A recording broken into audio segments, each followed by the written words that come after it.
Kaibigan, Mark Alfred, hihiramin ko yung video mo. Ha? Yan.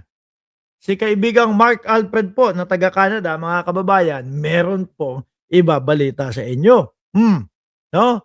At ito po ay tungkol, mga boss chief amo sir, kay binibining baklang hari. Nung binabasa ko, sabi ko, naku, binibining gandang hari. No, ay namalikmata ho ako eh. Sabi ko, naku, binibining gandang hari. Bakit naman si Rustom ay hihingi ng ng asylum sa Australia? Eh alam ko naman legal na nakapamumuhay 'yon sa ibang bansa, sa Estados Unidos. At alam ko ang naging trabaho noon ay yung Grab driver, 'di ba? Yung pala nung binalikan ko dun sa post ni Mark Alfred, binibini baklang hari pala ang nakalagay doon. Deny daw po ang asylum ni Roque, mga kababayan. Pakinggan ho natin. Hello guys, good morning muna rito at good evening dyan. Ito isang mabilisan na. Guys, meron tayong kaibigan mula sa Netherlands, nagbalita sa atin. Ang balita nila ron ngayon, na-reject ang application, asylum application nitong si Binibini Baklang Hari. Naku po. Kung matatandaan niyo po, mga kababayan, matagal din pong tago si Harry Roque, mga bossing. Po. Simula po nung pinapatawag siya doon sa Kongreso hanggang doon sa nagyabang siya na opo, ipapresenta ko sa inyo yung mga dokumento na nagpapatunay kung bakit biglang taas ng pera ni Roque from 3 million, biglang akyat ng nasa around 65 million. Yun yung tanong sa kanya ng Congress di ba? Kinabukasan o yung mga susunod na mga araw, hindi na po dumalo si Roque. At lumabas na po, nag-backdoor na po ng bansa natin si Harry Roque, mga kababayan. Sabi ni Ma'am Elena Garcia, legit yang white horse ni Sir Alfred Mark Guzman. Hindi fake news yan. Kung bibilangin nun natin, mga kababayan, sabi ni Shiro Kansaki, from 3 million to 67 billion. Ang laki naman ng billion. Uy, di ba lang? 65 million lang. Kung matatandaan nyo yung mga petsa, nung una nating nakita si Roque, pagkatapos pong magtago, mga bossing, mga Marso po iyon. Marso, no? Dahil nung si dating Pangulong Duterte, inaresto, mga kababayan, March 11, tapos nakita na natin si Robin Padilla at si Vice Presidente doon sa labas ng dahig kasama si Harry Roque, no? So, nung mga panahon na yon, ay nakapag-apply na ng asylum si Harry Roque. At ang nabanggit nga po at 1 taon at 6 na buwan ang posibleng antayan o waiting time noong proseso nung kanyang asylum. Anong petsa, anong buwan yon? Marso. Sabihin na natin, Abril, 1 buwan na. April, May, June, July, August, September, October, November, December, January, February, March. 1 taon na yon. April, May, June. July na ngayon. Ibig sabihin, 1 taon at 4 na buwan na po, mga kababayan. No, saktong-sakto dito sa balita ni Sir Mark Alfred yung resulta ng paglabas nung kung ano man ang resulta. At ang sinasabi po ni Mark Alfred, mga kababayan, ay deny daw po. Tuloy natin.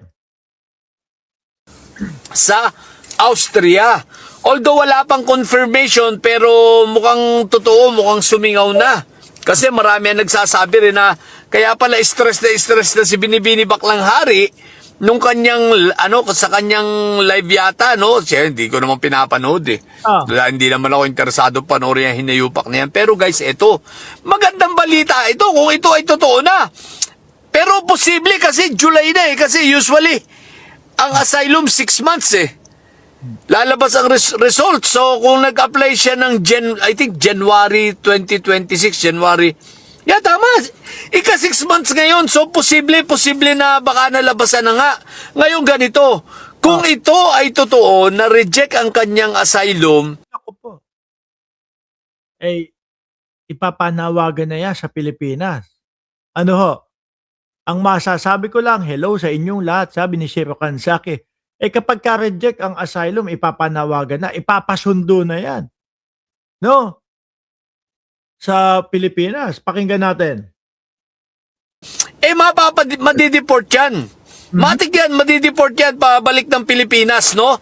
At kahit hindi yan hulihin ng Interpol, madideport yan. Ngayon, kung tayo naman ay coordinated na sa Interpol at ito ay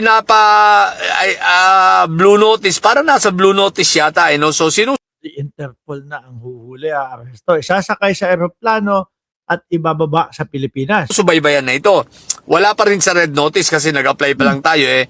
Alam ko wala pa yata sa red notice si Binibini Baklanghari. Not sure eh, kailangan natin Ang daming mga nickname nito mga ito, eh, no? Si malakas na talaga mga asar yan si Mark Alfred. Pinapanood ko yan sa sa kanya mga Facebook live ho. research ulit, nakalimutan ko na eh. Anyway, kung ano tanong man at least ito ay magandang balita. Magandang balita sa mga Pilipino, sa kapwa natin na gustong mapanagot yung mga dapat mapanagot. Lalong-lalo na magandang balita yan doon sa mga magsasaka na di umano inagawan ni Roque ng lupa. Magandang balita yan para doon sa mga biktima nila, doon sa Pogo. O di pa, mga kababayan? O. Pero wait lang. Masamang balita ito para sa mga DDS. Kung denied ang kanyang asylum application, matik, i-deport yan si Binibini Baklanghari.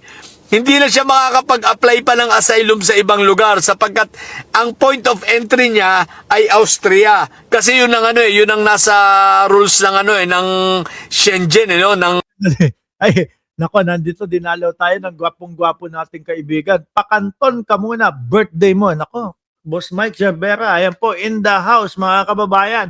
Pakanton, hindi. Hindi ako naniniwala sa iyo. Na, ako, magpapalibre si Boss Mike Cervera.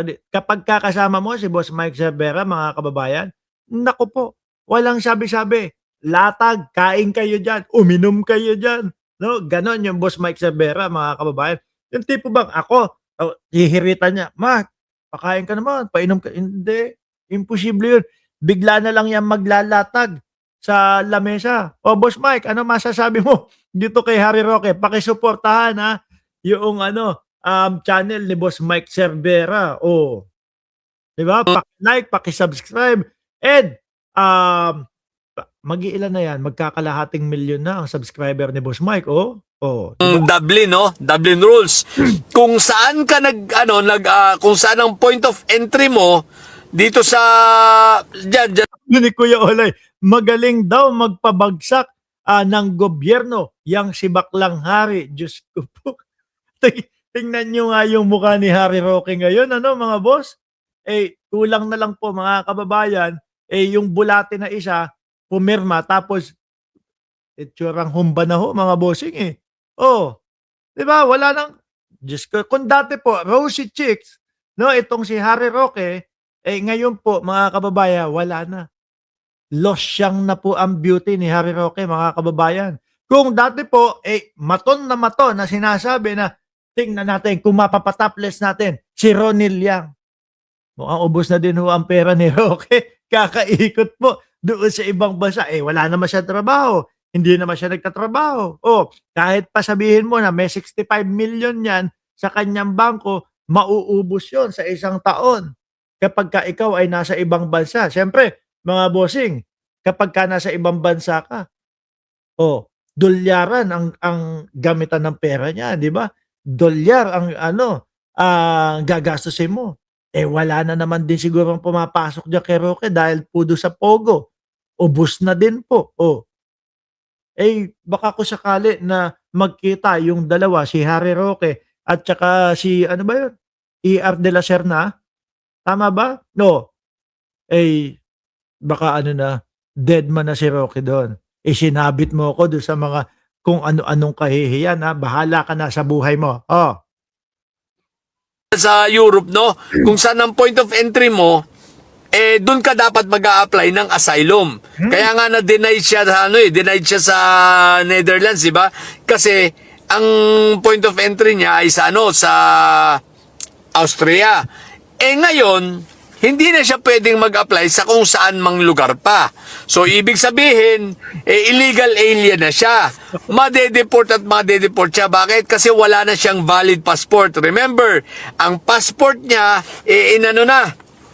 anong tawag dito? Ado na. Pinaso na, no? Ay, oo. Hindi na pala makakalibot-libot, ano? Sabi ni Sir Sunny Reyes, support, hindi support, Harry Roque. Pinaso na ng DFA. So, wala na siyang valid passport. So, ang mangyayari talaga sa kanya, whether he like it or not, whether the Paul intervene or not, i-deport at i-deport si Binibini Baklang Hari. Ngayon, Kapag ka naman po na-deport si pati si Mark Ramos, nakibaklang hari na. Ako, hindi kasi ako naniniwala na bakla si Roque, mga bossing. Bakit po? Gaya nga po nung sinabi ko sa inyo, nasa iisang bangka si Ronnie Liang at si Harry Roque. Nakasando pa, machong-macho yung boses habang sinasabi po na tignan natin kung mapapataples natin si Ronnie Liang. Pero mga kababayan, kung sakali po na si Harry Roque ay iuwi sa Pilipinas at dalhin po sa Oblo Strait, tingin ko yan ang pinakamasayang Pilipino, mga boss chief sir. Bakit? Mahilig po sa topless si Harry Roque. Mahilig magpa-topless si Harry Roque. Sa tingin niyo po ba, mahihirapan pa siyang magpa-topless doon? Sa tingin niyo po ba, magpapader pa siya doon sa loob ng Oblo? Hindi na, wala nang der-der. Lahat po doon nakatopless. Baka masabi po ni Harry Roque, I'm home. hindi mismo sa akin galing yan, ha? Yan ay galing kay John Vic Remulla. Oh, di ba? Nakita daw ni Harry Roque yung mga kaklase o kaeskwela niya nang nakatopless. Bigla daw napasabi, I'm home. Oh, pagka-deport kay Binibining Baklang Hari, saan siya makukumit? Parang yata, RTC yata siya ng Pasig. RTC yata ng Pasig ka naglab. Angeles. Tama ba? Angeles, no? Or sa Tarlac. Angeles yata ang nag-commit sa kanya, naglab. sabi ni Ann, syempre, magsasaya rin kami. Kasi madami. Kayo, kanino nyo natutunan yung mga paglilinis ng tubo ng mga word na yan? Ha? Lilinawin nyo. Kasi baka mamaya, iba ang isipin nung mga nanonood sa atin. Lilinawin nyo. Ako kapag kasi sinabi ko, si Roque malamang maglilinis ng tubo sa loob ng kulungan. Nililinaw ko. Totoo naman po. Sa kulungan, syempre mga kababayan, meron pong mga kubeta, meron pong mga lababo, o nakalabas yung tubo nun. Kasama po yun doon sa lilinisin po, mga bossing. Di ba? Yung iba doon, naku, ang daming kinakalawang na tubo doon. Oh, ang daming. Oh, di ba? Lilihae. Oh, di ba? Diyos ko. Ayoko na lang ituloy. Sige, tuloy. Basta, yung tubo, talagang tubo na sinasabi ko, bakal ha, doon sa loob ng kulungan. Yung mga preso po ang naglilinis niyan. No? Si Roque, pagka po na ipasok yan sa Oblo, considered as preso din ho yan. Sa Angeles, Pampanga, siya makukulong. Yun ang naglabas ng mga kaso ng human trafficking, non-bailable. Magiging Pampanggenyo pala si Roque. Pas ng warrant. So yun ang mag-uutos kung saan siya ikukumit. Ibig sabihin kung saan siya dadaling presuhan. So most likely madadala siya ay sa sa Angeles din. Magiging masaya si Roque no. Sabi ni Commander Chorba, bakit may action pa kasi, Boss Mike? Dinudumi. Hindi, Commander, paano mo lilinisin yung tubo? Di ba pabilog yan? Siyempre, ikaw na nagmamadali na maglinis para makapagpahinga ka agad, papaibot mo na yung kamay mong ganon. Di ba? Gaganunin mo na. Eh, kaysa gaganon-ganon matagal pa iyon, 'no? Matagal pa yun. Bibilugin mo na yung kamay mo para, pero, tsaka dun tabi-tabi po yung mga nakahiga dun, 'di ba? 'Pag matutulog na sila tabi-tabi. O kung sakali kaliwa ni Roque, eh, siyempre sama-sama po ang lalaki at babae. Ay pakisuportahan niyo din yung channel ni Commander Chorba. Kung gusto niyo, nung medyo mas matatalim na bumanat, diyan po sa channel ni Commander Chorba. Kunyari, 'di ba? Tutulog na sila, siyempre nakaganyan 'yan. Hindi ano, talagang dikit-dikit, maano, masikip yung kulungan, eh. Ngayon 'pag medyo tumagilid ng konti si Roque, magiging masaya pa din iyan. Siyempre makakakwentuhan niya, yung kapwa preso niya, ano ba iniisip niyo na kapagka tumagilid, magiging masaya. Siyempre 'pag tagilid niyan may kaharap siya, makakakwentuhan niya, "Kosa, bakit ka ba napasok dito?" 'No? 'Di ba? Kayo iniisip niyo babararutin sa wet po si Roque. Wag gano'n. Madami tayong ano dito, 'no? Madami tayong, palusot dito. 'Pag tagilid, "Kosa, bakit ka ba napasok dito?" Hanggang sa makatulog na sila. Sa kabila naman, 'di ba? Oh, Diyos ko, magbaon ka ng langis lang. Ma Hindi, uso din po ang masahihan doon sa loob ng kulungan. Siyempre si Roque ho, mga kababayan, kilalang personalidad 'yan, 'di ba? Kilalang, personalidad 'yan. Siyempre ho, mga bossing, yung langis para saan? 'Pag magpapamasahe siya doon sa mga kakusa niya, yoon, 'di ba? Tsaka ano, magiging prinsesa si Roque diyan malamang. Yung kutis ni Roque ano, ay may sabi sabi ni It Wasn't Me, blooded bath blood bath nga daw, Kawawa binibini Baklangari. Walang kasama. At least si Mike Diferensya may kasama. Si Kibuloy wala rin kasama. Kibuloy. Ano kaya yun? Kamusta kaya si Kibuloy dun sa loob? Ano, hindi na natin naririnig. Wala na tayong nababalita kay Kibuloy. Kay dating Pangulong Duterte, ganun din po. Wala tayong nababalita. 'No? Si Kibuloy,